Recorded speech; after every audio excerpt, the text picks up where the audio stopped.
আচ্ছা, যাই হোক, এখন আমি প্রথমে মাননীয় বিরোধী দলের নেতা, আপনাকে বলতেই হবে, আপনি এই প্রসঙ্গে বলবেন নাকি অন্য কোনো প্রসঙ্গ? বিরোধী দলের নেতাকে মাইক দিন। মাননীয় স্পিকার, আসলে এক্সপাঞ্জ হ্যান্ডস্পট করারও ইতিহাস আছে, আবার পরীক্ষা করে দেখারও ইতিহাস আছে।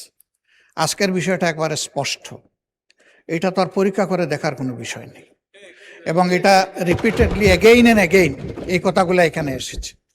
2 নম্বর, আপনার একটা কথায় সামান্য সংশয় এবং কষ্ট সৃষ্টি হয়েছে।